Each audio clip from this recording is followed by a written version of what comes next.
Они закрыли, вот эти, которые пришли вот с ворот сторожа, они закрыли их домой, вот подвал, и потом сожгли их.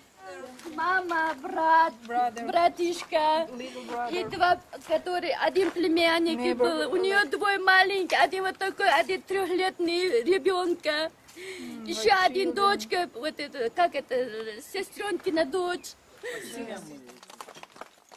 The scale of the violence was, I think, quite shocking. What really struck me when I got there was just that so many neighborhoods, and so many neighborhoods that were Uzbeks, had been targeted, had been destroyed, and they had been destroyed because they were Uzbek. And we could see that on the walls of the buildings.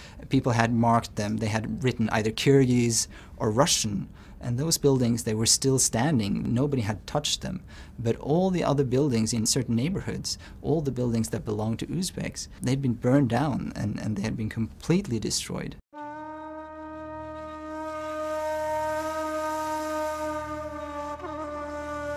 The violence started late at night on June 10th in Osh with a massive gathering of Uzbek crowd that the police initially tried to disperse with peaceful means, was unsuccessful, and then called some support from the militaries. That same night, the Uzbeks did commit serious crimes. Eventually, Uzbeks retreated to their neighborhoods and barricaded themselves in. Rumors of horrendous abuses by the Uzbeks started spreading outside of town, and the Kyrgyz started arriving. When the violence started, it very quickly became systematic. What we documented was very similar attacks over several days in many Uzbek neighborhoods, and they all followed a similar pattern. First, you would have heavy military vehicles, like an armored personnel vehicle, that removed the barricades, shot at people. There would be gunmen on rooftops in nearby that would fire at people. And then you would have a large group of ethnic Kyrgyz coming into the neighborhoods, looting the houses and setting them on fire, basically burning them down to the ground.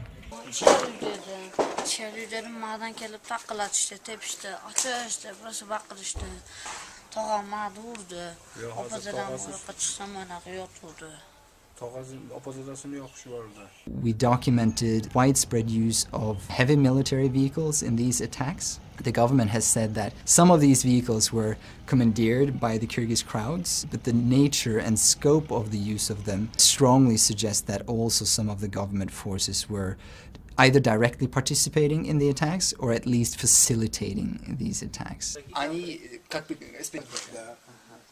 Там были какие-то номера?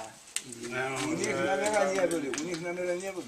Просто сверху сидели военные, автоматы. Они подъехали, да? Они начали коридор, да? Открыли коридор. Там их население. Начали сжигать дома. Мы же испугались, ну, что, пустыми руками, что будем делать? The main violence started in the evening on June 10th, and already that night and in the morning on June 11th, people started building barricades. The government forces eventually negotiated with the Uzbek leaders to take down these barricades, so most of the barricades were then removed on the 19th and on the 20th of June. And then on the 21st of June, Nariman happens.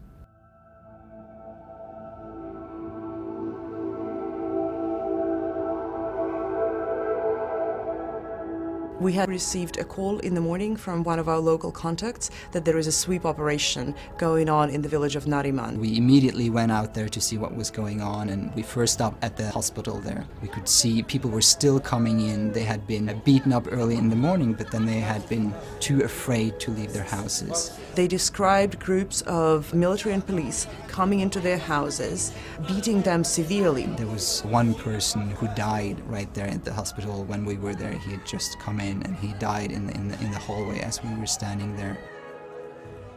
And people were showing us their passports, their documents that had been torn and burned by the security forces that very morning.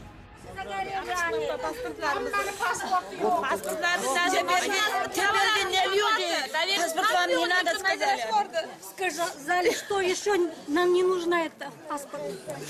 Паспорт не нужно. Вы не люди теперь, вы нам раби будете говорить.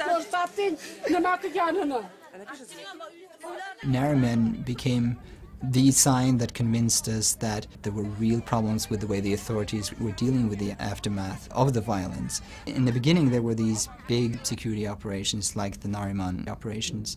Now we see much more targeted operations where the security forces are picking up individuals. As we were on the ground, we started seeing killings, arbitrary arrests, and large-scale pattern of torture in detention that was targeted predominantly against ethnic Uzbeks. The security forces do not introduce themselves. They don't tell the relatives where they're taking the detainees to.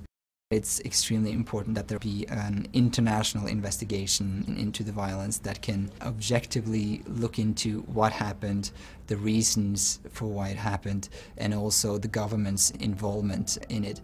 The violence was enormous and it came suddenly.